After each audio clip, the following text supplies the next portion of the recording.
Ça y est, là, elle va m'en vouloir que je lui ai dit. Non. Qu'est-ce qui vous a poussé à appuyer sur le bouton justement de votre première vidéo? Et plutôt Bitcoin ou Ethereum?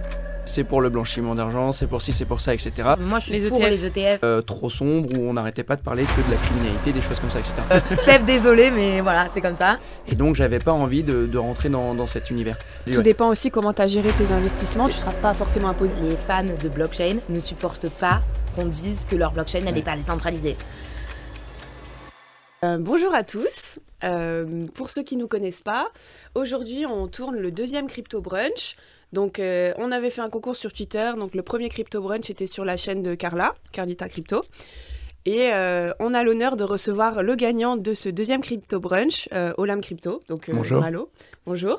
Et du coup, Carla. Hello. Et voilà, le but c'est un peu de faire le tour des questions des abonnés, d'essayer d'y répondre, de passer un bon moment autour d'un brunch et de parler de crypto, tech, etc. Voilà, donc on va manger en même temps, surtout parce que le brunch a l'air excellent. Donc nous en voulez pas si on fait des bruits de bouche. C'est pas... Enfin, on mettra hashtag ASMR, hashtag Carlita Crypto ASMR. Mais non, mais je pense qu'on peut commencer par la première question que tout le monde attend. Commence d'abord présente-toi, parce que je pense qu'il y a plein de gens qui ne connaissent pas. Non Ouais, mais beaucoup de gens qui me connaissent pas, mais après, comme vous voulez. Moi, non, je mais en fait, celle-là, il faut la poser quand même. Parce que c'est la question qui est revenue le plus de fois. C'est est-ce qu'on va manger ou est-ce que ça sera un Air Crypto Brunch? Ah oui, parce que on avait eu un problème sur genre le premier Crypto Brunch, on avait commandé à manger et en fait c'est arrivé, mais c'est arrivé trop tard. C'est arrivé à la fin du Crypto Brunch et du coup on n'a pas pu faire un vrai Crypto Brunch. On a juste parlé crypto et après on a mangé et du coup c'est vraiment là. Je sais pas si je peux montrer à la caméra sans tout faire renverser. Placement de produit, ceci voilà. n'est pas... Mais du coup, oui, on remercie en tout cas Monsieur Martin qui ont fait ce excellent brunch. On vous mettra une photo juste quelque part par là. Et franchement, hyper cool à eux parce que ils nous ont livré dans les temps, à l'avance même, cette fois-ci. Et vraiment, ils sont top au niveau service client. Nous, on les a eu plusieurs fois au téléphone et c'est excellent. Voilà. Et si mes souvenirs sont bons, je te vois reprendre dans le carton quand il est arrivé quelque chose comme ça. À manger déjà. Donc évidemment, Malo, alors présente-toi un petit peu pour ceux qui te connaissent pas. Alors moi, mon pseudo, c'est Olam Crypto sur Twitter. Et donc je vulgarise très brièvement. Maintenant, j'ai un peu moins le temps. J'ai plusieurs casquettes. Je suis responsable partenariat chez Cube3, donc l'incubateur accélérateur à Angers.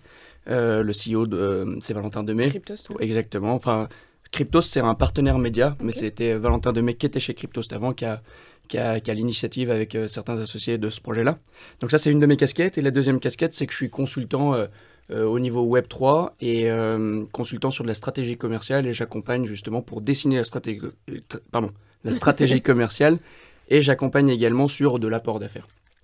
Donc voilà. Et ça, c'est aussi bien Web3 que Web2 que Tradi. Et t'as pas une casquette cyber aussi? Et en fait, la casquette cyber, justement, j'accompagnais une boîte qui était dans la cyber et je les accompagnais justement pour développer le côté commercial chez eux. Donc j'étais apporteur d'affaires pour eux. Et ça, malheureusement, l'activité a été un peu compliquée pour eux. Donc on a terminé notre mission. En fait, la boîte, pour être transparent, a dû fermer malheureusement. Mais par rapport, c'était une boîte dans la crypto du coup?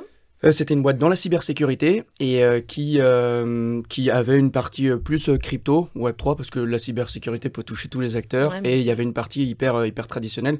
Et eux, s'étaient mis sur une branche que moi je trouvais passionnante, qui était tout ce qui va être DORA, NIS2, etc. Donc dans le monde de la finance ou dans le monde vraiment très global, c'est des directives et des réglementations européennes. Et donc c'était un truc très très gros, avec des acteurs qui ont des gros besoins en termes de cybersécurité, mais la boîte était aussi très jeune, et il y avait pas mal de choses qu'il fallait retravailler, donc ça n'a pas continué malheureusement, mais c'était une super belle aventure. Trop cool. Et Cube3, du coup, je sais peut-être que les gens ne connaissent pas, si tu peux expliquer ce que vous faites. Cube3, donc c'est un incubateur accélérateur basé sur Angers, et c'est un incubateur accélérateur totalement Web3 innovation. Et aujourd'hui, il y a entre 12 et 15 cubeurs, donc c'est des incubés et accélérés, qui ont de près ou loin un lien avec la blockchain, les crypto-monnaies, le Web3, etc. Et notre objectif, c'est comme tout incubateur accélérateur, c'est de les amener à l'étape d'après. Et moi, dans cet incubateur-là, je suis responsable des partenariats. Donc l'idée, c'est de voir tous les acteurs avec qui on peut créer des synergies de près ou de loin pour pouvoir justement aider tous nos cubeurs à passer à l'étape d'après. Ok, trop cool. Ouais, c'est intéressant. Sincèrement, c'est très kiffant. Moi, j'aime beaucoup. J'y suis pas depuis très longtemps, mais j'aime énormément. Enfin, je trouve que l'ambiance est super bonne, la mentalité est bonne, l'envie de construire est super saine. Et moi, je trouve ça important parce que dans le Web3, comme vous le savez, il y a de tout. C'est-à-dire qu'il y a un milieu un peu plus obscur où de temps en temps, c'est un peu scammy. Et il y a des vrais acteurs aussi derrière qui veulent construire des vraies choses. Et je trouve que chez Crypto3, c'est super propre. Donc, moi, j'ai fait le programme du coup de XRPL Commons, qui est un programme en 3 mois. Donc, en fait, tu intègres le programme et pendant 3 mois, tu builds ton projet sur la blockchain de XRPL. Et c'est un peu, du coup, ça... Enfin, c'est pas... je pense que Cube3, ils sont un peu plus poussés, tu vois. Mais pour le coup, genre, j'ai vraiment vu, du coup, la vibes builder que j'avais... Jusque-là, j'avais déjà vu parce que j'avais travaillé dans la crypto, j'avais bossé chez Pirates Labs, etc. Mais là, vraiment, comme c'était... Enfin, moi, j'ai construit mon projet aussi. Et du coup, tu voyais, en fait, tous les gens arriver. Au départ, on avait tous plus ou moins des idées, mais c'était un peu flou. Et à la fin, on a tous un projet, un pitch final. On a tous développé un logiciel, on s'est entraidés et tout. Et j'avais trop kiffé, tu vois. Parce que, tu vois, vraiment, les gens, en fait, ils sont intéressés par la tech, ils veulent build dessus, quoi. En fait, ce qui est juste passionnant là-dedans... Moi, je parle de facilitateur de succès. En fait, c'est... mais comme un peu les CCI ou les chambres de commerce, etc.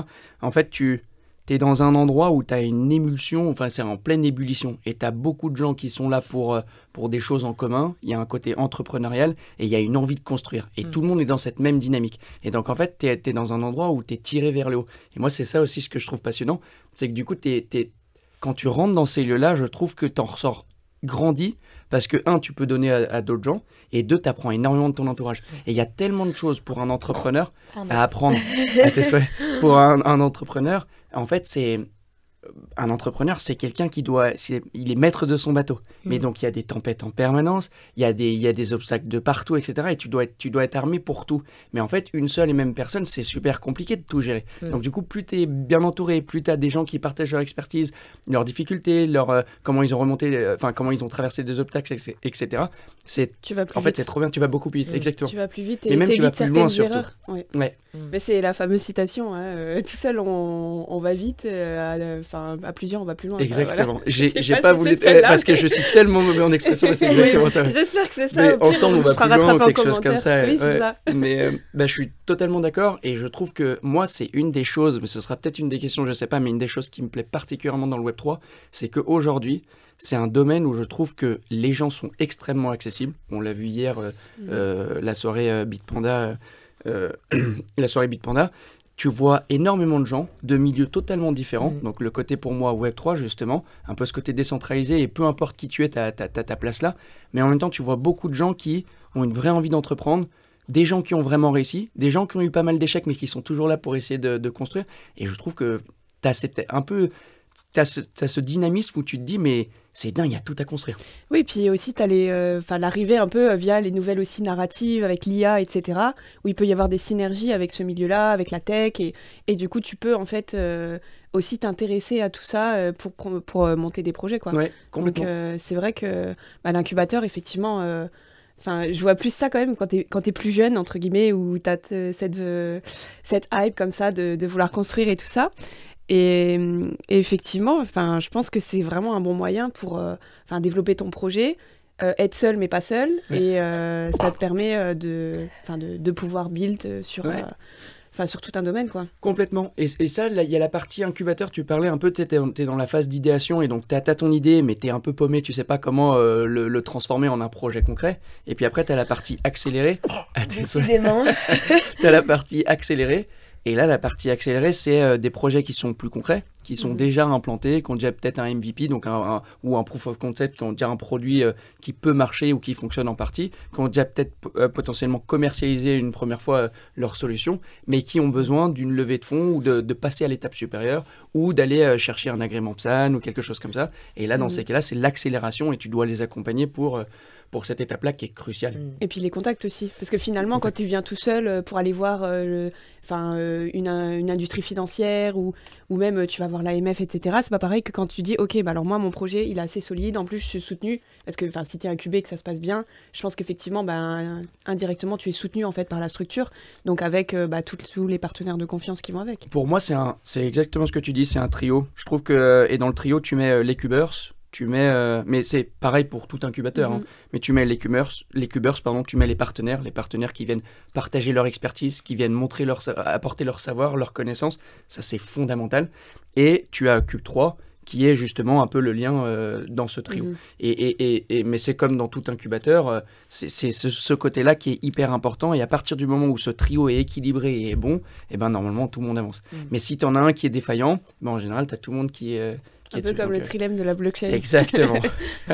Bah, écoute... Mais pour l'instant, le trilemme de la blockchain, j'ai l'impression qu'il y en a pas mal où de temps en temps, il y a un point où c'est défaillant. Mais on mentionnera pas d'acteurs sur cet exemple-là, parce qu'on sera jamais d'accord, mais ce sera le sujet des questions aussi. Pourquoi on ne sera jamais d'accord? Bah, parce qu'en fait, chacun a sa vision des choses. Pour certains... Oui, mais il a raison sur ce qu'il dit. Il n'y a aucune blockchain qui est aujourd'hui complètement décentralisée. Ça, je suis d'accord. Mais ce que je veux dire, c'est que quand tu vas avoir, on va dire, certains différents sur certains points, notamment la décentralisation, je pense que même toi, dans tes vidéos... t'en as expérimenté voilà. Donc quand tu fais la décentralisation, il y a des degrés de décentralisation, tu vois. Et en fait, les fans de blockchain ne supportent pas qu'on dise que leur blockchain elle n'est pas décentralisée. Donc bon, c'est compliqué parce que quand tu fais une vidéo, tu essayes de prouver par X ou Y que c'est pas décentralisé pour X ou Y raison. Et en fait, t'as des gars qui sont en mode fan du truc et oui, mais c'est décentralisé, nanana. Bah oui, ok, mais c'est par rapport aux autres blockchains, ça l'est pas tant que ça. Enfin, c'est toujours par rapport à à quoi tu compares. C'est comme la scalabilité. Il y a des blockchains, ils vont très vite, mais bon, maintenant il y a des layer 2. Est-ce que tu as vraiment besoin Bref, je pars dans tes questions là, peut-être. Oui, c'est bien, tu amènes un peu le sujet. Mais je pense qu'on peut commencer par la première question, du coup.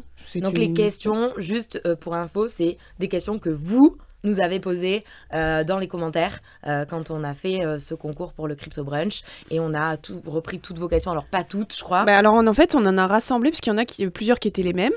Il y a certaines qui n'avaient vraiment rien à voir, qu'on a quand même mis dedans parce que ça peut quand même toucher un petit peu... Ouais, c'est vrai qui a fait les questions, je ne les connais pas. C'est la surprise. Ouais, non mais ça va. Franchement, je trouve quand même qu'on peut remercier les commus, parce qu'on a quand même une belle commu. Ouais, c'est vrai. Et c'est vrai que ça fait toujours plaisir de pouvoir un peu redonner, parce que sur les salons, on peut voir un peu les gens, on peut discuter, on peut échanger, mais à chaque fois, on a toujours soit des rendez-vous, soit des interviews, soit des personnes à contacter, à voir. Et ce qui fait que les gens, ils osent pas forcément venir. Et puis, c'est vrai. Certains salons sont pas du tout accessibles, mais ça fait toujours plaisir de rencontrer des abonnés, notamment l'ancien gagnant du Crypto Brunch, Baptiste. Ouais, c'était trop cool. C'était une belle rencontre. D'ailleurs, toi, tu nous as connus comment alors, au final? Moi, je vous ai connus comment? Je vous ai connus... Je t'ai connu toi en premier, Carlita. Ouais. On dit en premier, on est d'accord? Moi, toi en premier, je crois. J'ai un petit problème avec le français, en première, moi. je sais pas. Je t'ai connu, je t'avais vu. Moi, c'était il y a un petit moment, donc ça devait être en 2021, je pense, dans tes premières vidéos. Ouais. Donc fin 2021 ou début 2022. Donc je je t'ai vraiment vu dans tes premières vidéos. Et du coup, sur YouTube, t'as vu direct? Ouais, exactement. Putain, qui sont collector. Mais elles sont belles, ces vidéos. Moi, je t'ai découvert avec Road to Millionnaire. Avec Elle tombe amoureuse. Oh non. Alors ça, je l'ai manqué cet épisode, moi. C'était très marrant. Road to 1 million, c'est... non, c'est Road to... Millions. Non, Road to Million, c'est Road to Millionnaire. Road to Millions, c'est une autre chaîne. En fait, il y a deux chaînes. Oui, il y a deux. Road to Millions, qui est toujours très actif, etc. Et c'est un super gars, d'ailleurs, je l'adore. Et il y a Road to Millionnaire, qui est aussi un super gars, mais qui est un peu moins actif et qui a fait un peu plus n'importe quoi. Et en fait, c'est vrai. C'est vrai. Est-ce qu'il y en a un des deux qui a bien un bandeau rouge? Oui, voilà, Road to Millionnaire. Oui, mais parce qu'il avait une autre chaîne. Il avait une autre chaîne et il s'est diversifié un peu dans la crypto. C'est l'autre chaîne qui push. En fait, il avait une chaîne qui s'appelait Road to Candor, où il fait du coaching en séduction. Voilà, pour ceux qui sont intéressés. Et après, il a monté sa chaîne genre crypto, mais c'était vraiment plus en mode fun. Enfin, il connaît pas grand-chose à la crypto, il fait pas du tout d'éducation, de vulgarisation, c'est plus du fun, vraiment. Et il va être content quand il va voir la vidéo. On lui enverra le passage. Seb, désolé, mais voilà, c'est comme ça. Et du coup, il avait fait une vidéo. En fait, on avait fait non, on faisait des drinks où t'arrivais, en fait, et tout le monde arrivait, prenait une bière, chacun payait sa bière à Paris, et c'était plein de passionnés crypto, tu vois. Mais pas forcément des influenceurs, des gens importants, enfin, tout le monde. J'adore ce genre de soirée. Et c'était vraiment tout le monde, et c'était pas organisé. C'est juste un compte Twitter, en fait, qui tweet « Ok, rendez-vous dans ce bar » et tout, et tout le monde va dans le bar. Et tu peux payer en crypto, généralement, et ça dépend des fois, mais c'est vrai qu'il y a des bars où on pouvait payer en crypto. Et en fait, moi, j'étais à cette soirée-là. Il y avait donc ce gars-là, Seb, qui a la chaîne Road to Millionnaire. Et du coup, il a fait une vidéo. Tu vois, il me dit, bah vas-y, je te pose vite des questions. Tu sais, c'est des vidéos dans la rue une comme interview, ça. Micro-trottoir, voilà, quoi. Comme un micro-trottoir. Sauf que le titre et la Mia, c'était genre, elle tombe amoureuse et ma tête avec des cœurs, tu vois. Mais oui, parce que lui, il s'est dit ça va marcher, les gens, ils vont cliquer. Et bah, puis, c'était un truc genre typiquement putaclic, alors que ça n'avait rien à voir, mais vraiment rien à voir. Le seul truc à voir, c'est, il m'a dit, est-ce que t'as un mec? Et moi, j'ai répondu, je suis amoureuse de Bitcoin, cherchez pas. Tu vois. Et c'est vraiment le seul truc. Non, alors, c'est pas sur cette vidéo que je t'ai connue. C'est vrai, bah, tant mieux. Celle-là, je l'ai loupée d'ailleurs, mais elle doit être collector également aussi. Ouais. Non, mais non, c'est pas celle-là. Ah là là, mais non, bah, c'est drôle. Moi, je trouve que c'est sympa. C'est des petites casseroles, mais ça fait partie de la vie. Oui. Bah, donc... c'est comme ça. Après, je sais que ça m'a fait connaître aussi de certaines personnes. Alors, sa commu, elle était pas hyper bienveillante, mais ça, c'est dommage, par contre. Mais du coup, ça a fait... ça t'expose aussi. Il y a des gens qui te découvrent comme ça, quoi. Ouais, complètement. Mais moi, c'est comme ça que je t'avais connu. Et toi, je pense que c'est via le Crypto Daily, je pense. T'avais dû faire... avec Ben. Je pense, ça doit être quelque chose comme ça. T'avais dû faire une vidéo ou une interview ou quelque chose comme ça. Et après, j'ai vu que t'avais ta chaîne. Oui, c'est vrai que je les avais interviewés. Je crois que c'était pour la NFT Paris ou quelque chose comme ça. C'est bien possible. Mais donc, il y a en 2022, non? Pas en 2022 Alors, non. 2022, moi, j'avais fait vlog sur Binance Blockchain Week. C'était mon premier event. Et du coup, j'avais aussi interviewé Seb avec le bandeau rouge. C'est moi qui avais mis le bandeau.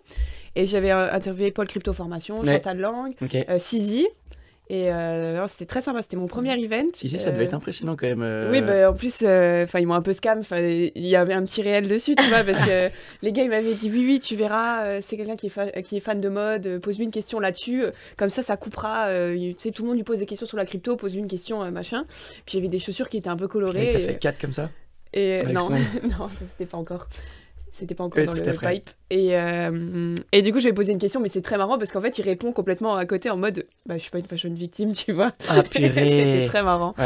Mais voilà, du coup, c'était ça un peu mon entrée dans le crypto Twitter, entre guillemets, écosystème français. Mais très bien. Enfin, j'ai rencontré des gens super et tout. Même Carla, c'est devenue une amie en dehors de non, ça a rencontré la Binance Blockchain Week. Hein. La première fois, on s'est rencontrés sur un event. En fait, elle était venue me parler.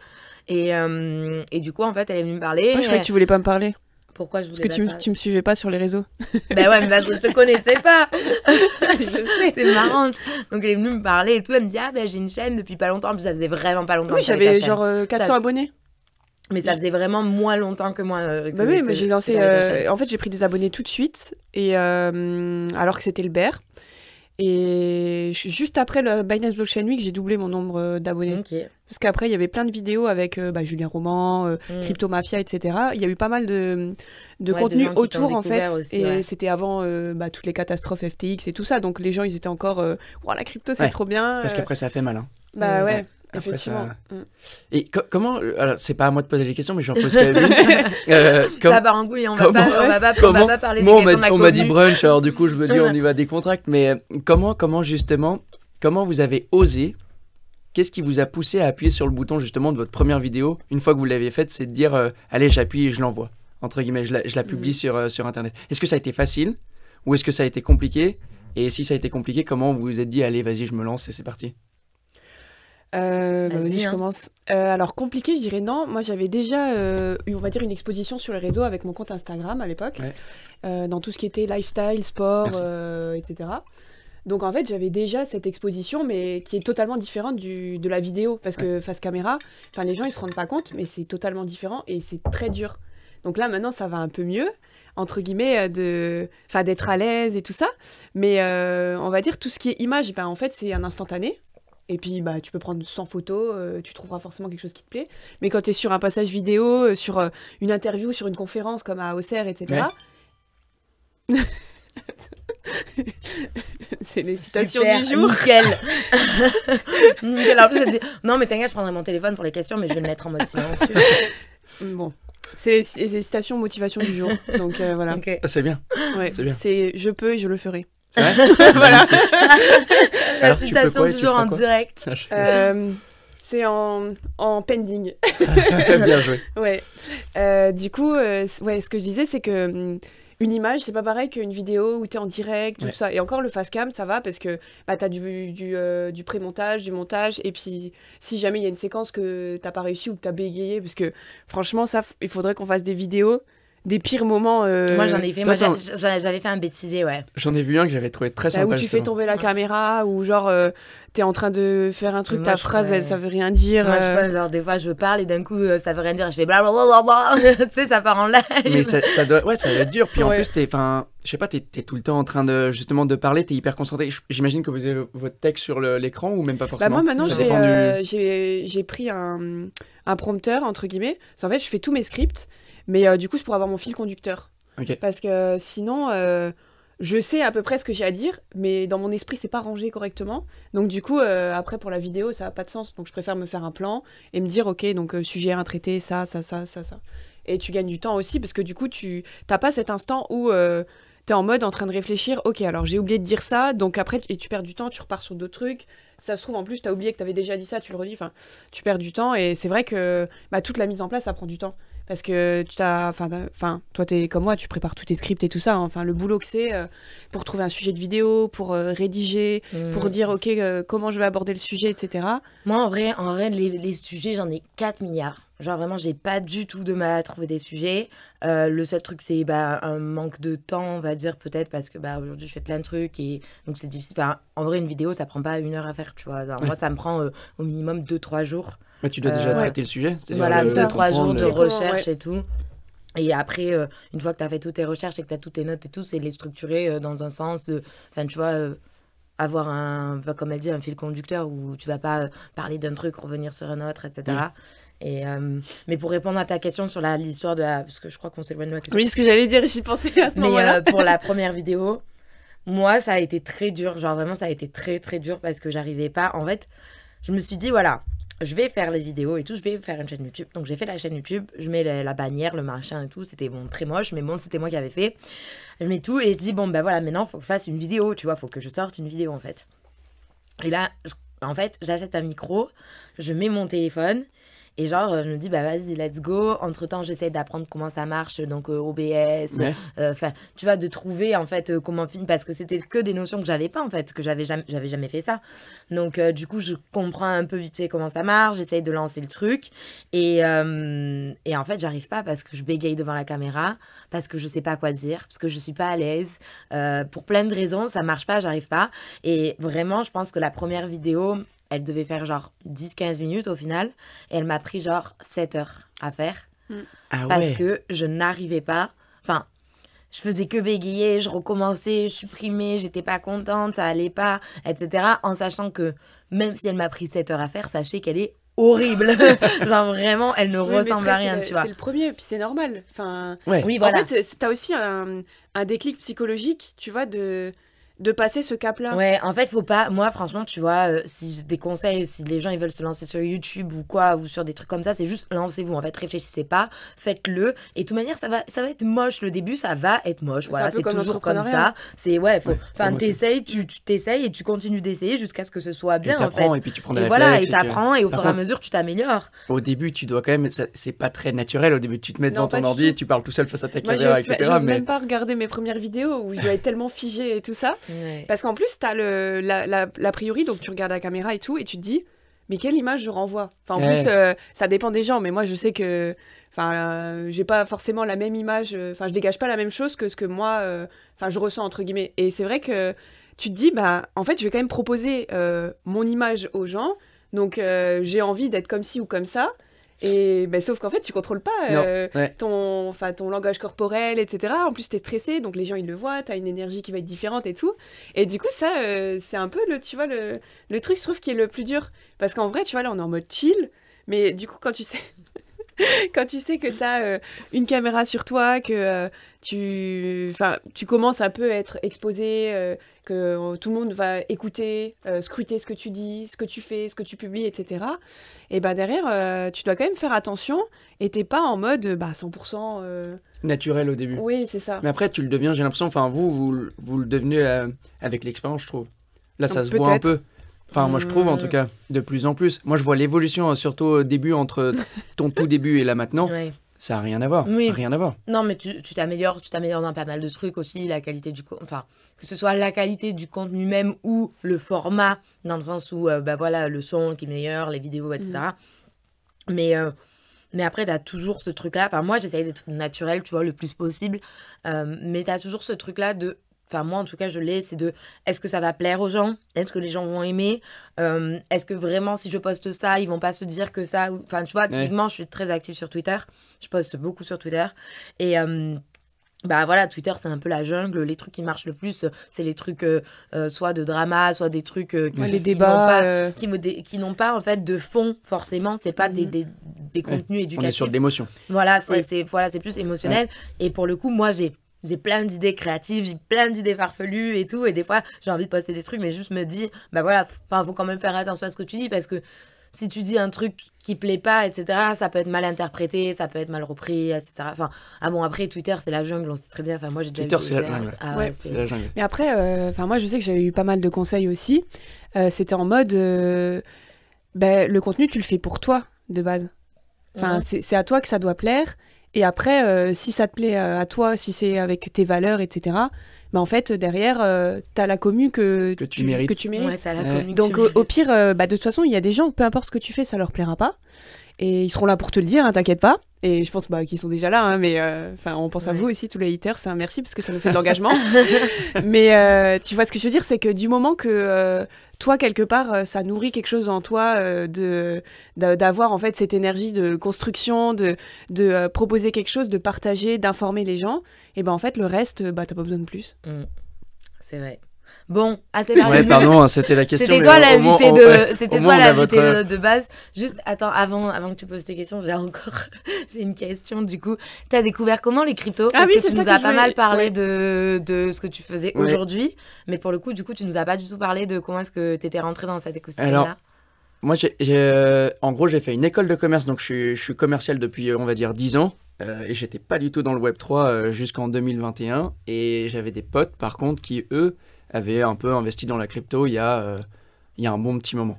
Et du coup, certains ont fait des multiples intéressants. Mais j'avais cette vision très médiatique du c'est pour le blanchiment d'argent, c'est pour ci, c'est pour ça, etc. Et donc j'étais... le côté, moi, spéculatif me gêne pas du tout. Ça, c'est vraiment pas quelque chose qui me dérange. En revanche, ce qui me gênait, c'était ce côté trop sombre où on n'arrêtait pas de parler que de la criminalité, des choses comme ça, etc. Et donc, j'avais pas envie de rentrer dans cet univers. En 2021... il s'est passé quelque chose d'étonnant, c'est qu'il y a eu je crois que c'était en 2021, il y a eu la vidéo de Mark Zuckerberg sur Meta, donc quelque chose d'extrêmement centralisé, mais c'était le métaverse. Et en fait, en me renseignant sur métaverse, je suis tombé sur d'autres vidéos de propositions de métaverse plus décentralisées, et là, je suis tombé sur des vidéos de Asher, par exemple, comme beaucoup de gens parmi nous, et il parlait de pas mal de choses, et je trouvais que les valeurs qu'il mettait en avant, elles étaient top. Et en fait, la spéculation m'attirait, l'aspect financier m'attirait, mais il y a quelque chose de plus profond qui m'intéressait, c'était vraiment ce côté décentralisé. Et le côté décentralisé dans le bon sens du terme. Moi, je ne suis pas pour du full décentralisé de partout. En revanche, je suis pour le rééquilibre des forces. C'est-à-dire faire en sorte que tu aies toujours un contre-pouvoir de quelque chose. Je trouve que c'est beaucoup plus comme dans une industrie. Si tu n'as qu'un seul acteur, pour moi, c'est un danger. Si tu as un concurrent, tu tires tout le monde vers le haut. Ouais, c'est un peu la redistribution du monopole financier. Enfin, dans Exactement. ce sens-là. Du monopole financier, et de plein d'autres choses aussi. Ça pourrait être le pouvoir de vote, ça pourrait être plein d'autres choses qui seraient distribuées un peu différemment et qui fait que dans certains pays où de temps en temps c'est totalitaire et c'est trop compliqué, tu as d'autres choses pour rééquilibrer ces forces-là. Et voilà. Et donc, c'est en 2021 que j'ai commencé à m'y intéresser. J'ai fait un truc super, c'est qu'à la fin du bull run, j'ai mis de l'argent. Et donc là, du coup, j'ai pris une bonne claque. C'est-à-dire que c'est parfait pour apprendre. Mais j'étais tellement convaincu du sous-jacent et de l'idéologie qu'il y a derrière et du potentiel de la blockchain et de tout ce qu'il y a derrière pour notre vie, pour notre quotidien et pour notre futur, que je me suis dit, mais vas-y, c'est le moment de creuser. T'as perdu un petit peu d'argent, t'as fait attention, parce que moi, je suis quand même plutôt prudent à la base. T'as perdu un peu d'argent, mais continue de creuser. Et là, j'ai creusé comme un fou. Et c'est là que j'ai regardé justement beaucoup d'influenceurs différents qui avaient des philosophies et des façons de présenter différentes. Et je me suis fait mon propre avis. Et après, j'ai énormément lu au niveau des médias, des différents médias crypto.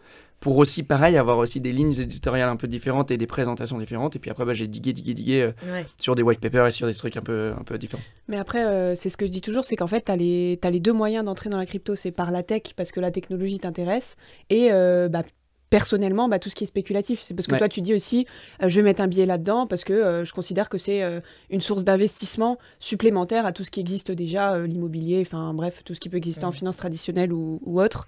Mais oui, effectivement, c'est que toi, derrière, tu t'es pas juste dit, ok, je mets des billes là-dedans et on verra ce que ça donne. Ouais. C'est qu'en fait, tu as aussi cette passion par rapport à la technologie et tout ce que ça peut apporter. Mais même plus que la passion par rapport à la technologie, j'ai une étape intermédiaire. C'est surtout, donc oui, tu as raison, j'ai mis de l'argent, mais je m'y intéressais, quoi qu'il en soit. Et puis moi, j'aime bien, j'ai un peu joué au poker, mais au poker en mode vraiment très amateur, donc pas très très bon, mais j'aime bien le côté gambling. Mais ça, c'est perso, et voilà, j'aime bien ce côté-là. En revanche, là, quand c'est plus de l'investissement, j'ai envie de le faire de manière éclairée. J'adore le concept de Dior. Pour moi, c'est juste trop... En fait, c'est du bon sens, quoi. C'est quand tu mets de l'argent quelque part, renseigne-toi, comprends qu'est-ce qu'il y a derrière. Puis même intellectuellement, c'est trop bien. En fait, va juste chercher et comprends ça. Et en fait, c'est plutôt, avant la techno, j'ai essayé de comprendre ce que ça voulait dire, parce que tout le monde disait Bitcoin, changement de paradigme. Donc ça veut dire quoi, changement de paradigme? En fait, Bitcoin décentralisé, mais ça veut dire quoi décentralisé? Et en fait, c'est ça, moi, ce qui m'a plu. C'est, moi, je suis né en Corée, et j'ai habité en Indonésie, j'ai habité dans plein de pays différents. Et en fait, tu as des cultures différentes, tu as des façons de penser différentes, tu as des pays beaucoup plus individualistes, tu as des pays beaucoup plus collectifs, etc. Et en fait, je trouve que Bitcoin et tout ce que tu peux imaginer derrière, en fait, peut s'adapter dans plein de cultures différentes, peut s'adapter de plein de façons différentes, peut répondre à des besoins un peu différents. Et je me suis dit, mais ce monde est passionnant. Et c'est comme ça que moi, je suis tombé clairement dedans. Ok. Trop cool. Bon, on va commencer quand même. On va commencer au bout d'une demi-heure. Alors, on a déjà commencé. Bon, je pense qu'effectivement, tu vois, il y a des questions qui sont assez prévisibles. C'est, par exemple, toi, je pense que tu as déjà répondu, mais plutôt Bitcoin ou Ethereum? Eh ben, du coup, j'y ai un peu répondu, mais en vrai, si je dois vraiment choisir, je dirais Bitcoin, mais j'aime énormément Ethereum. J'aime énormément parce que, mais c'est juste deux choses totalement différentes. Pour moi, les deux sont complémentaires. C'est vraiment incomparable. Si tu dois choisir forcément, Bitcoin, pour moi, c'est la base parce que c'est reprendre le contrôle de son argent, être souverain et pouvoir à tout moment, si à un moment il y a un problème, le gérer par toi-même, pas être bloqué, pas être contraint, pas être ci, pas être ça. Ça, pour moi, c'est fondamental. Et en plus, dans certains pays où ta monnaie, elle va être dévaluée comme c'est pas permis, tu as au moins quelque chose qui te permet de conserver ta valeur, cette réserve de valeur. Ça, c'est le côté, pour moi, hyper important. En revanche, Ethereum, pour moi, ou d'autres blockchains, mais on verra laquelle plus tard, mais c'est un moyen aussi de reprendre le contrôle sur d'autres choses aussi. Et là, c'est plus forcément que la valeur financière, mais c'est aussi peut-être reprendre le contrôle sur ce que tu peux créer et sur comment tu peux le créer, sur les données, sur tes données, tu vois, plutôt que de les confier à un acteur centralisé, de les avoir sur un seul et même serveur à un endroit où peut-être qu'il y a de la redondance, mais peu importe. Et s'il se fait attaquer, toutes tes données, elles sont prises et tant pis pour toi. En fait, tu as des moyens de créer justement des réseaux décentralisés qui vont permettre de stocker des données d'une autre façon. Et ça, je trouve que c'est magique. Ouais, moi, je suis assez d'accord avec toi. J'aurais beaucoup de mal à choisir entre Bitcoin ou Ether. Je dirais Bitcoin parce que voilà, c'est historique, c'est ce qui a permis d'avoir ces valeurs-là. C'était la première crypto, enfin pas la première, je crois d'ailleurs, mais celle qui a marché en premier. Et je pense que Ethereum, pour tout ce qui est utilité, pour les applications décentralisées, etc. Et comme tu dis, en fait, genre Bitcoin, ça a vraiment démocratisé cet échange de valeurs, alors que Ethereum, ça a démocratisé le fait de construire des applications qui sont décentralisées. Donc, je pourrais pas... aujourd'hui, si on me demande Bitcoin ou Ethereum dans mon investissement, j'aurais du mal à choisir. Tu vois, moi, j'ai les deux dans mon portefeuille. Par contre, si tu me demandes Bitcoin ou Ethereum au niveau des valeurs, de la vision, je prendrais Bitcoin forcément. Puis le fait qu'on ne connaisse pas Satoshi aussi, je pense que c'est une bonne chose pour le coup. Oui. Et ouais, je prendrais Bitcoin. Toi ? En fait, je suis d'accord avec tous les arguments que vous avez avancés, parce que dans le sens où les deux n'ont pas la même utilisation et le même but. Effectivement, en fait, tout dépend de comment tu te places. Si c'est pour tout ce qui est, on va dire, principe même de la crypto-monnaie, Bitcoin, sans hésiter. Si c'est pour de la construction, de l'évolution, tout ce qui est avec smart contract ou même investissement, ou par exemple, ce qu'on voit aussi avec les tokens de gouvernance pour des votes ou des choses qui vont être vraiment à visée utilitaire, Ethereum. Mais pareil, j'ai les deux dans mon portefeuille et... c'est totalement différent. Moi, Bitcoin, je le vois beaucoup plus maintenant comme une réserve de valeur. Que Ethereum, on va encore avoir beaucoup d'évolutions dessus. Moi, parce Bitcoin, que je vois vraiment comme une réserve de valeur en mode de l'or numérique. Mais tu vois, il y a plein de gens qui disent... c'est rigolo parce qu'il y a les gens qui comprennent pas trop, ils me demandent souvent, mais tu crois vraiment qu'on va tous payer en Bitcoin, on va tout faire en Bitcoin, et genre, il y aura plus de monnaie fiat? Je dis, non, en fait, je crois pas.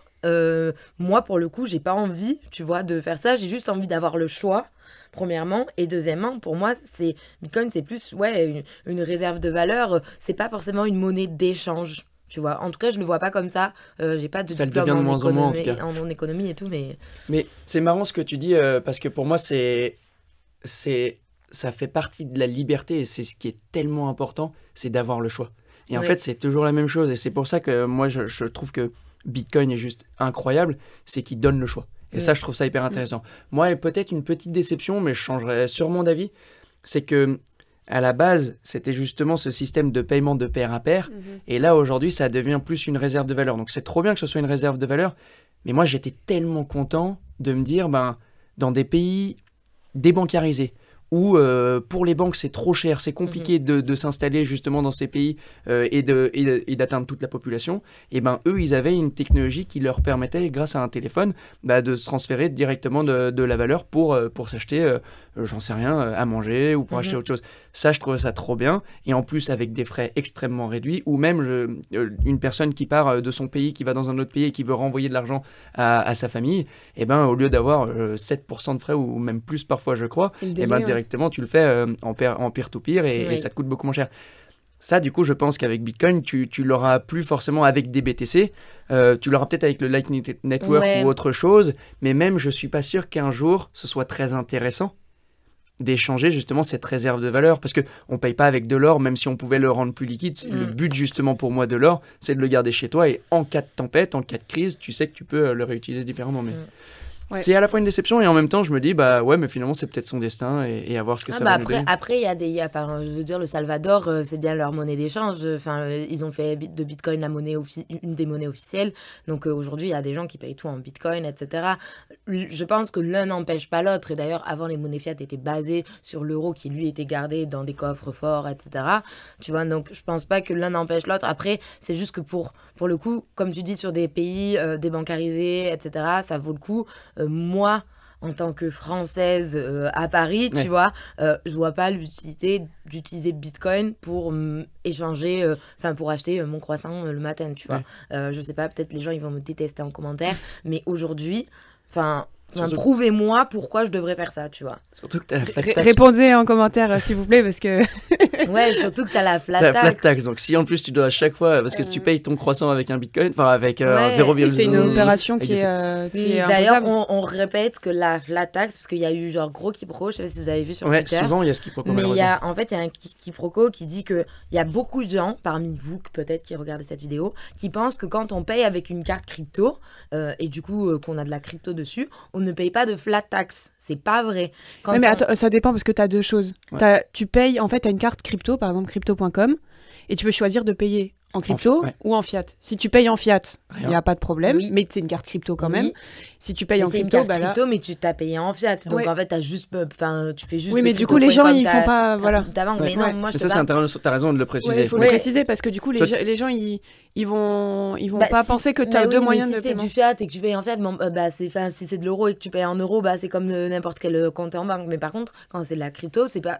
Moi, c'était surtout le point de genre... Parce que vraiment, je te jure, meuf, t'as des gens qui pensent que genre, ils achètent tout avec leur carte crypto, genre des bitcoins et tout. Ils sont là, mais moi, j'ai pas de flat tax, t'inquiète, j'achète en direct, je sors pas mon argent. Mais en fait, oui, mais parce qu'on n'est pas assez éduqué en fait là-dessus. Mais et le puis concept, c'est flou aussi. En fait, c'est flou. Alors déjà, moi, il y a une première chose, parce que que je suis pas du tout expert là-dedans, donc il n'y a pas de conseils en investissement, même en tout ça, en fiscalité plutôt voilà. Là d'ailleurs. Je pense que c'est intéressant de se retourner vers des professionnels, mais il y a un concept qui, moi, me semble hyper simple finalement quand on l'explique, c'est que ce qui constitue le fait générateur d'impôt, donc qui fait qu'on va avoir la flat tax, c'est le fait que quand tu passes de stablecoin à fiat, donc par exemple euro, ou quand tu passes de la crypto à euro. Et les gens se disent, bah oui, mais moi je passe pas en euros parce que je paye directement en crypto.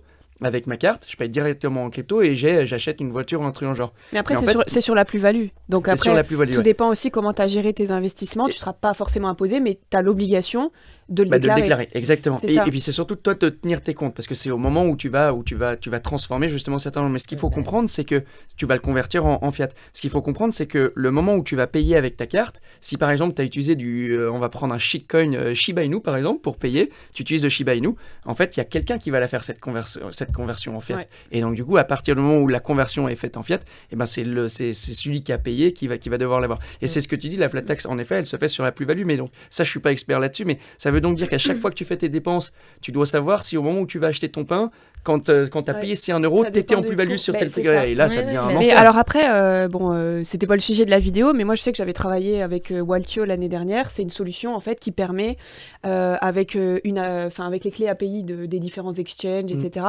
de détecter automatiquement les transactions qui sont imposables. Ouais. Et en fait, ça marche très bien. Je sais que, en tout cas, pour l'Europe, ils avaient commencé à bien s'implanter. Belgique, Espagne, France. Je crois Portugal aussi, je crois. Je crois qu'effectivement, ils ont rajouté. Après, ils ont encore continué à développer la plateforme qui était vraiment très bien. D'ailleurs, je vous invite à aller voir ma vidéo. Bon, elle date de l'année dernière, mais on va dire sur le sujet global, ça reste quand même d'actualité. Et tu l'affiches où ? Je sais pas, là, Augustin, tu te fais plaisir, tu l'affiches en gros quelque part. Et en fait, je trouvais que c'était très simple d'utilisation parce que je me suis pas rendu compte, je faisais pas tant de transactions de crypto que ça. Mais en fin de compte, tout ce qui est aussi rendement par rapport au pool de farming, au yielding, tout ce que tu peux mettre sur les exchanges, c'est considéré comme une transaction. Donc quand tu as des rewards tous les jours, et ben moi, il a considéré que j'avais fait plus de 2500 transactions. Et après, tu récupères en fait ton rapport fiscal et ça te permet de dire, OK, si j'ai un contrôle ou quoi que ce soit, au moins, je peux le présenter. Je suis de bonne foi. Et voilà, et du coup, tu peux retracer. Et finalement, même pour toi, c'est bon à savoir de te dire, là, je savais pas, je pensais pas que c'était imposable ou pas. Enfin, voilà. Et c'est vrai que c'est bien parce que tu peux le brancher même à MetaMask. Pardon. Et ils ont plein de blockchains justement, ils sont synchronisés. Oui, c'est ça, et je pense qu'ils en ont encore plus que l'année dernière, mais dans le sens où ça t'accompagne énormément, parce que tout le monde n'a pas forcément les moyens de se prendre un fiscaliste. Il faut trouver quelqu'un qui est vraiment spécialisé, parce que on va pas non plus être méga optimiste en disant qu'il y a un cadre réglementaire fixe, bien établi sur la crypto, pas du tout. Ils font un peu des rapprochements par rapport à des actifs numériques qui existent déjà, et ils font un peu des jurisprudences, donc c'est libre à l'interprétation de chacun. Moi, je le vois comme ça. Donc, c'est vrai que c'est un peu flou, mais quand on se dit que on veut faire avancer le truc, être carré et essayer de faire au mieux, moi, je trouve que c'est une bonne solution pour te dire ça reste quand même factuel. C'est bon, c'est fini la promo, là. Voilà. On n'est pas payé pour faire ça. Non, mais c'est à titre informatif, il y a des solutions qui existent. Mm-hmm. Voilà. Donc, on peut basculer sur... Je finis de manger, moi je mange. Vous mangez rien ? Si, mais les caméras vous voient pas manger. T'as l'air à l'aise. Moi, j'ai fini mon café. Moi, j'ai mangé un peu avant. Ouais, j'avoue, moi, je l'ai fini aussi, mais j'en reprendrai un après. Mais le jus d'orange, par contre, c'est une petite pépite, ce jus d'orange. Non, franchement, c'est trop bon. Pressé. Je pense que c'est français en plus. Moi, je mange, désolé, la caméra. Ça vraiment me fait plaisir. J'avais trop faim et ça, c'est vraiment très, très bon. Ouais, c'est très bon. Bon, c'est quoi la next question ? Alors, en fait, on a un peu répondu parce que c'était selon vous, quelle est la valeur la plus déterminante du Bitcoin, sa réserve de valeur ou l'autonomie permise pour gérer son portefeuille ? Donc, du coup, on y a déjà répondu. Mais comme ça, je liste la question. Les personnes aussi, elles verront qu'on a pris en compte leurs questions. Pour ou contre les ETF crypto ? Est-ce que les ETF Bitcoin sont vraiment une si bonne nouvelle que ça ? Ah bah oui.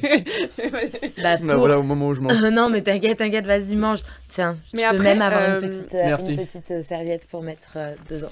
Après, moi, j'étais aussi sur le fait que je trouve qu'on démocratise plus Bitcoin, mais à côté de ça, il y a de plus en plus de gros institutionnels qui investissent à gros coups de dollars dedans, ce qui fait que, en termes de répartition du nombre de bitcoins, enfin je sais pas si vous voyez ce que je veux dire, mais c'est que... La part des bitcoins qui est détenue par ces gros fonds. Ouais, et que je me dis qu'en fait on va arriver finalement un peu comme la bourse où on a des market makers qui vont dire ok ben vas-y vends ça, enfin je dis n'importe quoi, j'y connais rien, mais c'est en mode... En fait, il va quand même y avoir un contrôle du marché dans le sens où c'est un peu eux qui vont contrôler la valeur en fait, à force d'acheter et de se dire tu regardes par rapport à détention de la supply totale, ils peuvent faire bouger un petit peu le prix. Enfin, beaucoup. Ils peuvent. Moi, beaucoup. Mais... Je sais pas. Moi, je le vois. Enfin, je pense pas. Toi, tu penses que... Attends, c'était quoi la question de base? Si je me trompe pour pas. ou contre? Moi, je suis pour les ETF. Mais ça n'a rien à voir, les ETF et ce que je dis, en fait. Okay. Mais je reviens sur la question d'avant. Tu réponds plus aux questions, quoi. Tu fais ton truc. Je reviens sur la question. Si on t'embête, on va y aller. Je reviens à la question on la laisse tranquille. Non, la question, en fait, c'est... Moi, je suis pour les ETF parce que c'est un truc qui permet, au contraire, je trouve, de stabiliser le marché. Ça va permettre aussi à des personnes de s'exposer qui ne pouvaient pas le faire jusqu'à aujourd'hui. Après... Aujourd'hui, en France, on ne voit pas l'intérêt des ETF en tant que particulier, c'est vrai, mais parce que ce n'est pas un produit qui est destiné à nous. Enfin, je veux dire, l'ETF Bitcoin Spot, pour le coup, c'est vraiment un produit aux États-Unis qui est destiné aux entreprises aux États-Unis qui veulent s'exposer. Donc, oui, mais nous, on pourrait avoir aussi cette envie en France de s'exposer justement indirectement au Bitcoin. Oui, mais pour nous, c'est facile de s'exposer sur le Bitcoin aujourd'hui, tu vois. Si aujourd'hui, tu veux t'exposer sur le Bitcoin, c'est hyper simple. Et t'as pas besoin forcément d'avoir un ETF, tu vois. Après, l'ETF, pour les avantages de l'ETF, tu vois, c'est vraiment pour des entreprises sur la comptabilité à la fin, etc., tu vois. Parce que c'est pour moi, c'est un produit financier qui t'apporte les avantages et la simplicité et tu peux le gérer comme tous les autres produits financiers que ton entreprise possède déjà. Alors qu'aujourd'hui, si tu as une entreprise et que tu veux mettre dans ton bilan des cryptos, etc., c'est très compliqué, tu vois, aux États-Unis. Ça je connais pas. Au niveau des États-Unis, je sais pas... Déjà, je sais pas exactement comment ça se passe au niveau des États-Unis. Moi, pour répondre à la question, je suis totalement pour les ETF. Ah, bon, ça, j'ai peur, je croyais que t'allais me dire. Non, je suis totalement pour parce qu'en fait, si à la base, tu parles aussi de ce côté un peu décentralisation, accès, tout le monde peut avoir accès, etc. C'est ça, ce que j'allais dire. Ça, en fait, pour moi, déjà, ça rentre dans le cadre. Et après, celui qui a accès, s'il veut le revendre à sa façon, sous forme de papier ou des choses comme ça, etc., tant qu'il respecte la réglementation, la régulation de son pays, etc., ça, c'est un autre problème. Donc, je suis profondément pour ça. Ensuite, il y a une deuxième chose pourquoi je suis pour, c'est que c'est une énorme vitrine pour ce qu'est Bitcoin. Aujourd'hui, on passe clairement je pense sincèrement qu'on est dans un énorme virage qui est celui-ci, c'est Bitcoin, c'était le blanchiment d'argent, la criminalité, tout ce qu'il y a de pire, etc. Et là, aujourd'hui, tu as les plus gros fonds de pension des États-Unis. Peut-être on va voir là à Singapour parce qu'il y a peut-être des ETF ETF Bitcoin Spot qui seront validés vers juin ou quelque chose comme ça. J'ai pas tout suivi, mais ce qui serait énorme parce qu'on serait sur la partie plus asiatique. C'est une vitrine sur ce qu'est Bitcoin et finalement on avait un discours comme ça avant et maintenant c'est plus trop l'argent du terroriste, c'est plus trop l'argent pour financer le terrorisme, etc., etc. Et donc je pense que ça rend ça plus accessible et plus éthique aux yeux de tout le monde. Donc pour moi, ça c'est top. Et après, libre à chacun, et moi c'est ce que je souhaite aux gens, mais libre à chacun après d'aller s'intéresser. Et c'est ce que je disais tout à l'heure quand je disais, quand je mets de l'argent, j'ai envie de m'intéresser à ça. Si tu mets de l'argent parce que tu peux avoir accès à un ETF en particulier, par exemple, ça pourrait être intéressant peut-être fiscalement ou autre chose. Je suis pas un expert là-dessus, c'est pas de mon domaine, mais tu pourrais avoir ça. Et finalement, au bout d'un moment, tu te dis, moi j'achète du Bitcoin, mais il m'appartient pas. J'entends dire que mon voisin, lui, il lui appartient. Ça veut dire quoi? Et là, tu vas creuser. Et demain, potentiellement, tu vas onboarder aussi des gens pour ça. Ouais. Donc, c'est un pas pour moi pour plus d'adoption, vers plus d'adoption. C'est exactement ce que j'allais dire dans le sens où, effectivement, c'est comme... il ne faut pas comparer à ça, mais c'est un peu... on en parle, donc forcément, il y a des gens qui ne connaissent pas qui vont s'y intéresser, parce qu'il y a des gens qui sont à 100% sur tout ce qui est finance traditionnelle, dans les placements, etc. Et vont se dire, ah tiens, je vois qu'il y a des gros organismes qui commencent à faire confiance à la crypto-monnaie. Et après, en fait, je pense que tu peux récupérer un peu des gens comme ça, qui vont avoir, à cause des médias ou de tout ce qu'on entend, qui vont avoir un esprit très fermé sur les crypto-monnaies, c'est pas bien. Bref, on va pas refaire tout le palmarès de tout ce qu'on entend débunker. Mais je trouve qu'effectivement, dans ce sens-là, c'est bien parce que les gens, en fait, ça leur permet d'avoir une confiance dans quelque chose où, ok, donc je sais pas trop par où commencer, je sais pas comment faire, mais par exemple, le onboarding va se faire via l'ETF. Mais comme c'est marrant que tu dis ça, parce que pour moi, c'est un parfait exemple, comme d'ailleurs, pour rentrer dans la crypto qu'on veut décentraliser ou le plus décentralisé possible, on passe par un tu passes par un exchange qui est un centralisé. Et au final, au début, tu passes par l'exchange, tu mets juste, j'en sais rien, tu mets 10, 100, 1000 euros, peu importe le budget de chacun, tu mets de l'argent là-dessus, et au début, tu mets juste sur la crypto. Puis un jour, tu t'intéresses, puis un jour, tu te dis, DEX, c'est quoi DEX? Je vais creuser, etc. Tous ne le font pas, mais je trouve que c'est aussi une façon d'onboarder. En revanche, et c'est toujours la même chose, tout n'arrive pas, entre guillemets, sans danger ou autre chose, mais c'est la chose à laquelle je pense, c'est de se dire, est-ce que ça peut créer, pour moi c'est les questions qu'il faut qu'on se pose et qui sont déjà posées, c'est est-ce que ça, les ETF peuvent créer une certaine forme de centralisation, par rapport à peut-être le côté économique, c'est-à-dire le prix ou un impact sur le prix à la hausse, à la baisse, etc. par rapport à des très gros acteurs, une centralisation aussi peut-être au niveau de la réglementation. Moi, un des sujets qui me passionne, c'est, alors je ne sais pas si j'arriverai à bien l'expliquer là, mais c'est, est-ce qu'un jour, si on arrive à un fork de Bitcoin et que, je ne sais pas, aux États-Unis, il y a une loi qui dit tous les fonds de pension, les gestionnaires d'actifs comme BlackRock, etc., vous allez devoir accepter telle version du fork. Et l'autre version, qui sera la version la plus décentralisée, etc., celle-là, vous ne devrez pas l'accepter. Potentiellement, il y a peut-être un risque aussi qui est de se dire, vu qu'eux, ils détiennent énormément de Bitcoin pour le compte de leurs clients, potentiellement leurs clients n'ont plus trop le choix et ils vont sur la version Bitcoin un petit peu plus centralisée. Je ne sais pas si ça c'est une question que vous vous posez ou pas. J'avoue que après... J'avais jamais pensé à ça. J'avais pensé à ça. Et c'est des débats qui sont d'actualité en plus en ce moment. Ouais, mais tout dépend du coup comment parce que les ETF, tu as bien vu comment ils sont déposés. Tu as un certain nombre de critères à remplir. Donc je pense qu'il doit y avoir des choses qui peuvent te permettre de dire ok, qu'est-ce qui se passe, et ça doit être prévu. Normalement, tu as un plan de continuité, une évaluation avec un management des risques, etc. qui doit prévoir justement ce genre de choses. Ouais, ça, parce que la SEC l'a forcément accepté, la demande d'ETF. Je suis pas assez connaisseur là-dessus, mais sûrement. Mais j'ai pas regardé, j'ai pas du tout regardé comment ils formalisaient une demande d'ETF. Surtout pour la crypto. Mais après quand il y a un fork, c'est qu'il y a eu un problème. Pas forcément. Pas qu'il y a eu un problème, mais qu'on a voulu séparer les chaînes. Mais t'en as forcément une qui est plus ancienne et donc qui est celle qui... Enfin, en fait, je vois pas à quel moment tu peux arriver et dire ok, on met ça en place comme réglementation et demander l'avis de personne, tu vois. En fait, c'est pas demander l'avis de personne, c'est que... mais je l'explique pas assez bien. Déjà, quand tu vas faire ce fork-là, il y en a un qui va rester le vrai Bitcoin, celui que nous, on aime. Il va le rester. Le vrai Bitcoin, c'est... Ouais...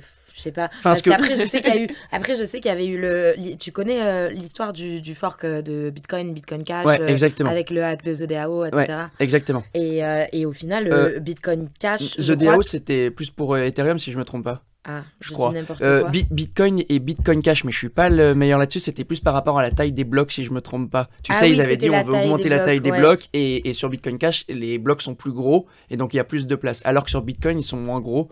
Parce que justement... et Ethereum et The DAO, c'était Ethereum et Ethereum classique. Exactement, ouais. Okay. Avec le piratage. Mais ce que tu dis... Là, moi, je veux pas dire de bêtises parce que je suis pas très bon là-dessus, mais en fait, ça veut dire que si tu fais ce fork de Bitcoin, ce qui va se passer, c'est que tu vas avoir, moi, ce que j'appelle le vrai Bitcoin, c'est-à-dire celui qui a été créé par Satoshi Nakamoto et le Bitcoin qu'on utilise aujourd'hui, celle-là, elle va continuer. C'est une des deux branches qui va se faire. En revanche, il y a l'autre branche potentiellement qui pourrait être celle où tu auras tous les mineurs, etc., qui vont être OFAC compliant, etc., etc., et donc ils vont respecter les règles données par un pays, par un continent ou par plein d'organisations. Et en fait, celui-ci va cohabiter avec l'autre. Simplement, toute la valeur économique va être sur celle-ci, parce que les gros acteurs, dont les gestionnaires d'actifs, etc., eux vont rester sur celle-ci pour être conformes à la réglementation en vigueur. Tu vois ce que je veux dire ou pas ? Je suis pas très bon pour l'expliquer. Moi, je propose que quand ça arrive, on refasse un live. Ouais, et on en parle. Je pense pas que ça... Moi, je ne nous le souhaite pas, j'en ai aucune idée, mais si jamais... je me suis jamais posé cette question. Si jamais ça arrive, dans ces cas-là, moi, ce que je conseille, c'est parce que je trouve qu'ils font du bon contenu, et eux, ils en parlaient, c'est Grand Temps Crypto. Eux, ils en ont parlé, si je me trompe pas, et je trouve qu'ils le présentent super bien. Okay. Ensuite, Alexandre Stachenko, il est clairement super doué là-dessus. Je sais pas si lui, il en avait déjà parlé un petit peu, mais ce genre de personnalité-là, c'est des sujets sur lesquels, en tout cas, ils sont... Ouais, carrément. Moi, je suis trop noob dans cet univers là-dessus, mais en tout cas, c'est un sujet que je trouve passionnant, et en tout cas, il faut être vigilant. À partir du moment où tu as des très, très gros acteurs qui s'impliquent là-dedans, mais c'est comme, par exemple, MicroStrategy, à partir du moment où ils commencent à être un des plus gros détenteurs de Bitcoin, moi, ça vient toujours à un moment où je me pose une question. Est-ce que ça va pouvoir agir sur quelque chose ? Je suis confiant, un peu ma question sur le fait de... plus tu en possèdes, plus tu as une marge de manœuvre sur... si toi, tu décides de faire un gros move, potentiellement, tu vas faire bouger les prix, quoi. Exactement. C'était plus dans ce sens-là, tu vois. Et tu as carrément raison, mais si on réfléchit aussi à une chose qui est passionnante, justement, chez Bitcoin, c'est la théorie des jeux. Normalement, il n'a aucun intérêt à ne pas passer en OTC ou quelque chose comme ça. C'est-à-dire qu'il est... S'il passe direct via la blockchain et qu'il, entre guillemets, dump tous ses Bitcoins, en fait, lui-même, il se tire une balle dans le pied. Donc il y a un peu ce côté théorie des jeux. Donc ça m'inquiète moins. Mais c'est compliqué. C'est des sujets compliqués. T'as une autre question aussi facile? Il y en a plusieurs, en fait. Pourquoi la crypto rend accro? La crypto rend accro? Elle était marrante. Moi, je vais commencer à répondre. Je pars du principe, en fait, que... c'est de l'investissement, c'est toi qui as choisi d'investir, bon, à part pour des gens qui ont peut-être délégué leurs fonds, etc. Mais quand c'est ton propre argent que tu vas mettre en jeu, en fait, tu vas être tenté de regarder tout le temps, tu vois. Parce que, ok, tu vas avoir une stratégie qui peut être basée, sauf si tu fais du trading, mais qui peut être basée sur moyen, court ou long terme.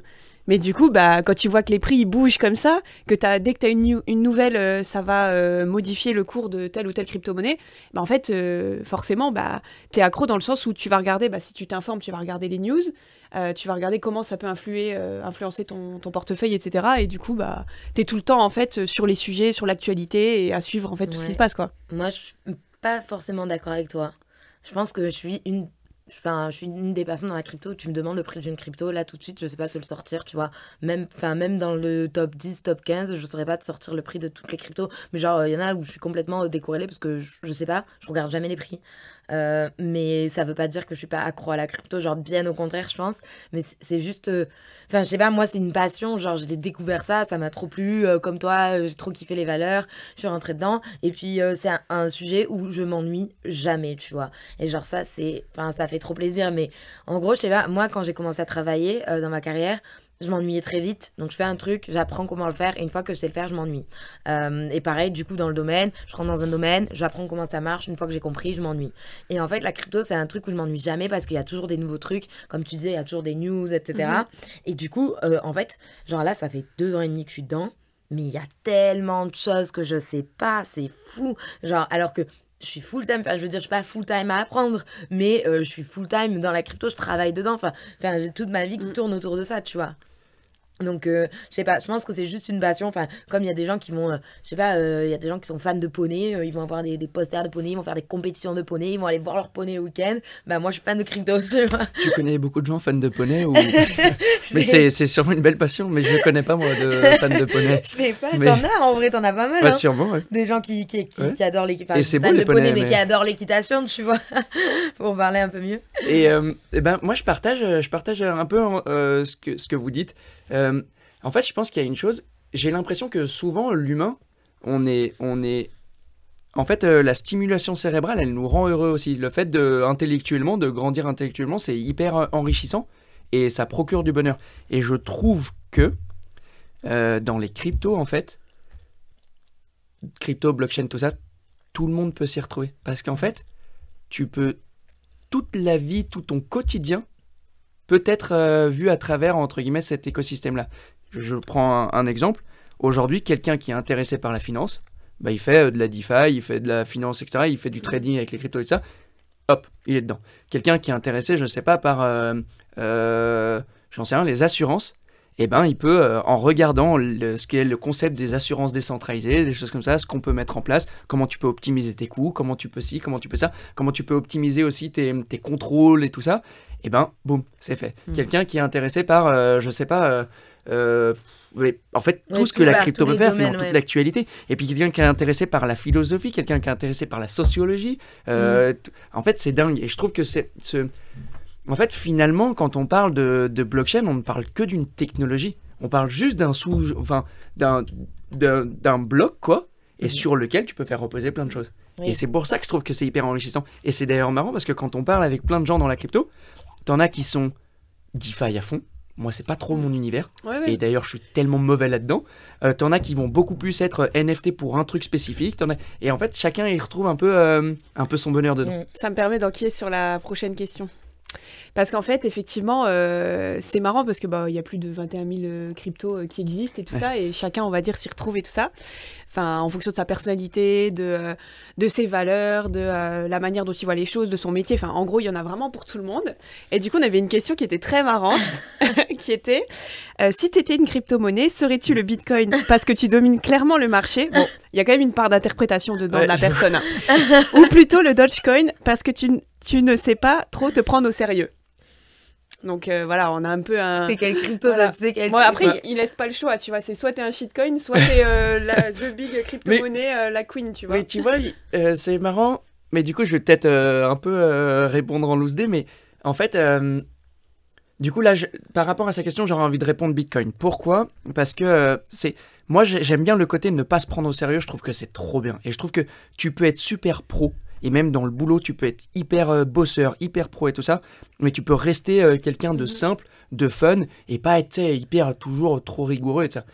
En revanche, le problème du shitcoin qui est mentionné ici, c'est que pour moi, et ça n'engage que moi, il n'y a pas de sens. C'est pas porteur de sens. Et c'est là où, du coup, je me dis, je préfère Bitcoin, c'est pas pour son côté dominant, mais c'est par rapport au sens que ça apporte. Bitcoin, il y a quelque chose derrière, tu apportes quelque chose. Donc, si tu me trouves un shitcoin vraiment pourri, qui est drôle, mais qui apporte au moins un petit truc un peu drôle, je pourrais être le shitcoin si tu veux. mais si tu dois choisir, pas entre peut-être... mais c'est vrai, la question, du coup, on va la transformer. Quelle crypto-monnaie te représenterait le plus, tu vois ? Ethereum dans ces cas-là, tu vois. Ah ouais, Ethereum, ouais. Okay. Ouais. Parce que beaucoup plus polyvalent. Okay. Dans le sens où Bitcoin... On se compare vraiment des cryptos là. Bitcoin, expert, total. Ouais. Le plus fort dans son domaine, moi je trouve. Ethereum, plus polyvalent, c'est-à-dire très curieux, a envie d'aller chercher à droite à gauche, se renseigner en perpétuelle expérimentation. Parce qu'aujourd'hui, Ethereum, clairement, il y a énormément de choses à optimiser. Mais tu sens le côté persévérant. Et j'ai l'impression que en général, ça me qualifie un tout petit peu, je crois. Okay. Je crois. Et toi ? Non, mais là, je repense à la private joke de tout à l'heure. Si je suis une crypto-monnaie, moi, je suis Solana. Ah ouais. Mais je vais pas détailler. Mais moi, je me considérais beaucoup plus comme Ethereum. Tu fais des pauses? Non. Non, en vrai, moi, j'aime bien Solana. Mais moi, je me considérerais Solana, plus comme Solana. Genre, t'es up and down et t'as des bugs? C'est ce que c'était ça qu'elle m'a dit tout à l'heure. Les bugs, c'est des petits temps calmes, on dit. En fait, et du coup, t'as dit un truc et je croyais que t'allais dire ça parce que tu disais, tu sais, on peut être fun, etc. Mais à la fois, on peut être hyper professionnel, hyper expert. Et pour moi, c'est un peu ça, tu vois, genre je kiffe la tech de Solana et par contre, je kiffe la volatilité de Solana et je kiffe le fait que ce soit entre guillemets nouveau, tu vois, en tout cas, c'est ni Bitcoin ni Ethereum et que du coup, ça arrive après. Et moi, je me considérais plus à Solana, mais après, c'est plus mon caractère, enfin, c'est vraiment plus personnel, je pense, mais c'est juste que moi, je suis souvent très, très heureuse, très triste, très heureuse, très triste.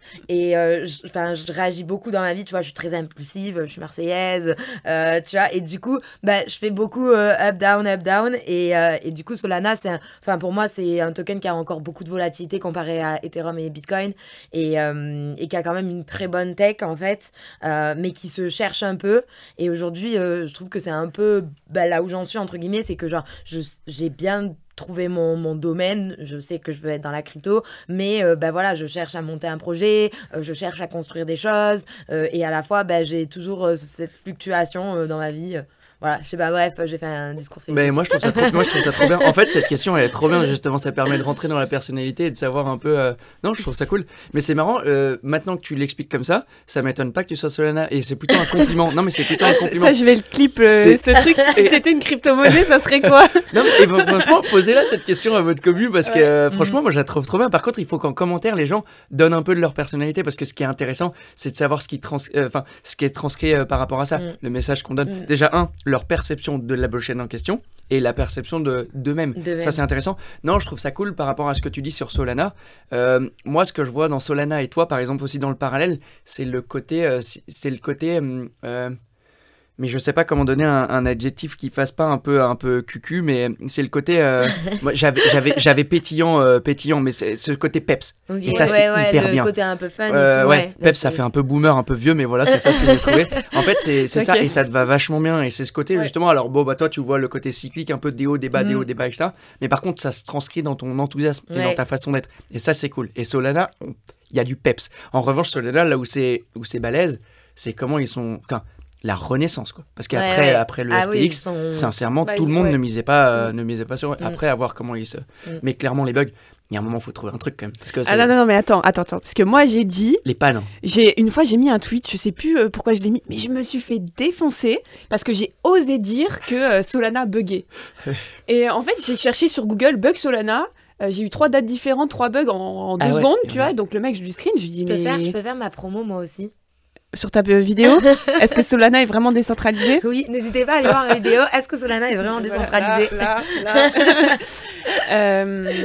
Non, mais t'as fait une très bonne vidéo en plus là-dessus. Mais tu vois, ce que je veux dire, c'est que, en gros, dès que tu vas avoir des pros de telle ou telle crypto-monnaie, si tu oses mais c'est dire tous les écosystèmes. C'est ce que je disais tout à l'heure. Ça, c'est toxique quand même, parce que les gens, ils n'arrivent pas à voir ça de manière factuelle. Bah, il y a des bugs, mais c'est pas grave. On voit qu'ils sont toujours là, donc c'est ce qui permet en fait de construire la blockchain, d'avoir quelque chose qui est sain et de continuer à travailler là-dessus. Donc, mais voilà. Mais c'était très marrant d'avoir cette discussion. Et toi, du coup, t'es quel crypto? Bah, ça dépend. Parce que t'as dit Solana, mais tu disais visiblement en rigolant. Oui, mais... je dis Solana parce que en fait, personne n'est Cardano. Des fois, personne n'est Cardano. Ah, bah, peut-être, tu pourrais être Cardano. Non, moi, je te vois pas Cardano. Non, je suis pas Cardano. Tu veux pas être Cardano? Non, je sais pas, je réfléchis. Cardano parce que t'es une catastrophe ambulante. Vas-y, dis-le aux gens, dis la vérité. Audrey, elle fait toujours n'importe quoi. Vraiment, la meuf, genre, tu lui mets un verre, elle renverse le verre. J'ai réussi à me couper le nez. J'ai réussi à me couper le nez une fois, j'étais au resto. Ah oui, avec la carte, je sais pas ce qu'elle fait. Avec la carte, elle se coupe le nez, elle me ferme le coffre de sa voiture dessus. Genre vraiment, c'est une catastrophe. Genre, je sais pas si les gens se rendent compte parce que genre elle a l'air toute hyper droite, hyper classe et tout. Non, je suis pas maladroite.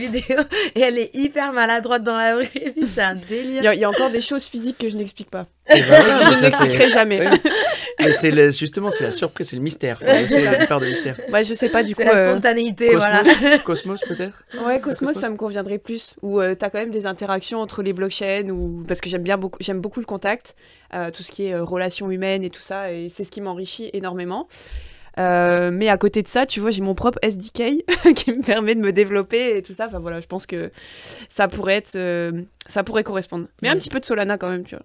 Ouais, un petit peu aussi. Mais c'est vrai que c'est une question, on devrait poser ça. Franchement, j'ai trop hâte. Je le fais après. Si vous la posez. C'est ce qu'on. En fait, moi, parce que j'aimerais trouver des moyens de plus communiquer avec la communauté, dans le sens où aujourd'hui, et c'est pour ça qu'on fait les crypto brunch et qu'on a eu cette idée-là, c'est que en fait, c'est que des gens derrière des écrans et nous, on veut voir les gens en vrai, tu vois. Et moi, je suis dans la crypto, mais j'aime bien connaître les histoires aussi des gens. Et par exemple, même les gens qu'on croise tout le temps aux événements, tu vois, qu'on voit tous les jours, moi, je veux savoir s'ils ont des enfants, s'ils sont avec quelqu'un, qu'est-ce qu'ils font de leur journée, etc. Et ça, c'est un peu stalké quand même. Hein. C'est une bonne... non, c'est pas stalké, c'est juste... tu vois, quand tu passes beaucoup de temps avec les gens, moi, j'ai envie de savoir juste un peu plus sur eux. Et je trouve que c'est une bonne question qui met les deux en relation. Non, puis c'est marrant d'y réfléchir parce qu'en vrai... Donc, si t'as d'autres questions comme ça, let's go. Ouais. Non, t'as pas d'autres questions comme ça Audrey a oublié qu'elle était modératrice Oui. du panel. Clairement, la meuf est là, voilà, ça y est, Cosmos, c'est parti. Pour le coup, t'es vraiment dans le Cosmos, là. C'est bon. Je suis Cardano, là. C'est où j'ai re-switché. En fait, j'ai plusieurs personnalités, donc j'ai 3 cryptos. Bipolaire, en fait, je vous ai pas dit, mais... non, parce que j'ai pas mal de choses sur les narratives. Voilà, quelle est la narrative la plus puissante, à votre avis, pour ce prochain bull run? Mais ça, c'est vrai qu'on y avait déjà répondu. On en a beaucoup parlé des narratives, mais peut-être si toi, tu veux dire un mot sur les narratives, t'as des narratifs pour le bull run qui a, pour moi, déjà commencé. Réglementation déjà, ça je pense que c'est une narrative qu'on va se prendre en pleine tronche avec Mika et tout ça, c'est-à-dire le côté où c'est forcément ça va être aussi de plus en plus strict, donc c'est pas forcément une narrative très intéressante sur le côté si en fait sur le côté investissement, pour être éclairé, c'est intéressant de savoir ça parce que potentiellement, tu peux aussi te dire quel type de coins aussi vont potentiellement être interdits ou délistés. Je pense par exemple au privacy coin. Il y a une question là-dessus aussi. Ok, bon, on en parlera alors peut-être plus après. Il y a peut-être des risques, des plus grands risques à miser dessus pour une raison ou pour une autre. Je sais pas trop, mais à voir. Et ensuite, moi, je pense que on entend tellement parler d'IA et tout ça parce que y a un énorme effet de mode.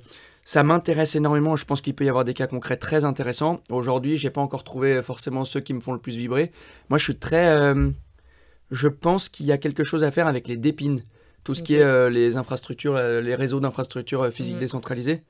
Parce qu'en fait, je trouve que le concept est trop bien. Tout ce qui est le cloud décentralisé, tout ce qui va être la bande passante décentralisée, tout ce qui va être le computing décentralisé, tout ça. La puissance, enfin bon, tout ça. Et je pense qu'il y a en fait, il y a tellement d'usages. Et donc, et en fait, c'est la même chose, mais c'est là où je pense que je suis souvent plus aussi plus investisseur que dégène. C'est que souvent, et c'est peut-être pas la meilleure chose d'ailleurs, parce que je suis pas le meilleur investisseur, hein, clairement. Mais en fait, j'ai investi aussi pas mal dans pas toujours, mais dans des projets dans lesquels, ou en tout cas c'est ceux où je vais prendre du temps, dans des projets qui pour moi ont un sens. Je dis pas que je suis pas allé dans des shitcoins ou des trucs en genre, hein, mais j'ai besoin de me dire, ok, est-ce que ça dans 2 ans, est-ce que ça dans 5 ans, est-ce que ça dans 10 ans, ça peut être quelque chose d'incontournable, est-ce que ça peut faire... Et c'est ça ce qui me fait le plus vibrer, parce que j'ai envie de passer du temps dans quelque chose qui m'apporte quelque chose. Ouais, bien sûr. Même si ça me fait triper de temps en temps d'échanger un NFT qui a une tête de rien du tout, et voilà. Mais... Oui, ça c'est sûr. Après, c'est un peu comme tout le monde, tu testes des trucs aussi, et puis il y a des choses où naturellement tu vas être plus sensible à tel ou tel projet parce que ça va te parler. Enfin, par exemple, tout ce qui est développement durable, moi je sais que j'attends beaucoup de ces initiatives-là, de voir comment effectivement tout ce qui est... comment cette technologie pourrait répondre à un besoin dans les gros sujets du moment, dans tout ce qui est protection de l'environnement, effectivement vers des solutions qui sont beaucoup plus durables. Et de voir qu'est-ce qu'il pourrait y avoir comme synergie, parce qu'effectivement, on n'est pas juste sur du domaine financier, il y a d'autres choses. Ouais. Et je pense qu'il pourrait y avoir un mix de tout ça, avec aussi l'IA, forcément, qu'on utilise pour tout, finalement, maintenant. Et je pense qu'il y a un gros truc là-dessus, quand même. Ouais, complètement d'accord. J'ai 2 informations à vous donner. La première, c'est que Audrey, t'as du sucre de la tête. Et du coup, j'ai peur. Est-ce que moi, j'ai ça aussi? C'est bon. Non, toi, ça va, tout va bien. 2 informations. C'est bon, c'est parti. Donc ça, c'est la première information. Et la deuxième information, c'est qu'il nous reste 5 minutes. Je sais que je voulais peut-être parler des privacy coins. Moi, peu importe, moi n'importe. Il y avait privacy coin, il y avait aussi une petite question, ça, on pourra la poser pour clôturer. Ouais, parce que je pense que le temps passe beaucoup plus vite. Ouais. Et, moi, je vous avais pas prévenu que j'étais super bavard, moi. Oui, moi, je suis méga bavard. Mais en plus, je pensais pas du tout. Que j'étais bavard. Je pensais pas que t'étais bavard. On avait parlé, quand on avait fait la conférence. Moi, je parle beaucoup. Ah ouais, mais moi, je t'avais vu sur la conf et bon, vous étiez beaucoup, donc vous avez fait tourner le micro, mais du coup, je pensais pas. Mais c'est bien que tu sois bavard. Et c'est pour ça qu'on avait l'autre fois, donc on était 4 pour le Crypto Brunch, et là on a voulu être que 3 aussi, parce que à 4 c'est difficile que tout le monde puisse donner son avis et de partager la parole, et du coup tu dis beaucoup moins de choses, donc peut-être qu'on reviendra à 4 sur un format encore plus long, mais je trouve que 3 c'est pas mal. Si on n'a pas déjà perdu tous les auditeurs sur la vidéo. On a commencé pas du tout les questions et tout ça. Non, mais bon, en tout cas, moi je m'abuse très bien et ça me fait super plaisir, mais j'espère que vous aurez un peu de monde qui regarde. Bon, t'as passé un bon moment là. Carrément. Et du coup, la question, après il y a plein de questions qu'on a posées. Qu'est-ce que vous attendez concrètement à la crypto pour les années à venir? Peut-on passer un moment fun et partager des connaissances Web3? Je pense qu'on y a répondu en étant tous ensemble là, avec le sourire et du sucre dans les dents. Ça y est, là, elle va m'en vouloir que je lui ai dit. Non, mais t'as raison. Mais de toute façon, te faire un signe en mode t'as un petit morceau de sucre là. Et encore, ça va. Enfin, si, j'en ai fait tomber. Pour une fois que c'est pas moi. C'est pour ça que je fais très attention à manger vraiment que les trucs les plus. C'est pour ça que j'ai pas trop mangé et que j'ai fait attention aussi, tu vois, parce que vraiment, Cardano est de retour, tu vois. Cardano est de retour. La question, effectivement, pour clôturer, c'est... je pense que c'est la question la plus importante en fait de ce sujet aujourd'hui, c'est alors elles sont vraiment sympas ces crypto girls? Ah c'est la plus dure surtout. Elle est dure à répondre. Elle est dure la réponse. Ouais, très dure. Elle est évidente. Elles sont, tu vois, un peu, j'aurais dit un mix entre Solana et Cosmos, tu vois, un peu. Up and down and. Plus sérieusement, non, bien sûr, vous êtes top. non, c'est un vrai plaisir, c'est une chance de pouvoir être là. Et merci, vous êtes super cool, aussi cool en vrai que derrière vos écrans et derrière vos téléphones. Donc ouais, non, c'est top. Et j'encourage tout le monde justement à jouer au Crypto Brunch. À jouer, exactement, à jouer et puis à essayer. Tu l'as dit tout à l'heure, justement rencontrer des gens. En fait, c'est le début. Faut foncer en fait, faut rencontrer du monde, faut aller voir les gens, faut être curieux, et puis après on a tous des personnalités différentes. Il y en a qu'on aime, il y en a qu'on aime moins, mais peu importe. Et puis on a à apprendre de tout le monde. Donc vous êtes top. Voilà. Et tu peux faire ton call to action. Merci à tous de nous avoir suivis aujourd'hui. N'hésitez pas à nous dire si ce concept vous a plu et que vous voulez qu'on fasse une 3e édition. C'était un plaisir de recevoir Malo et Carla. N'hésitez pas à liker cette vidéo, mettez des commentaires, etc. Ça nous aide. Je vous mets tous les liens des médias de Carla, de Malo et les miens en description. Et je vous donne rendez-vous pour une prochaine vidéo. Allez, ciao! À bientôt! Salut!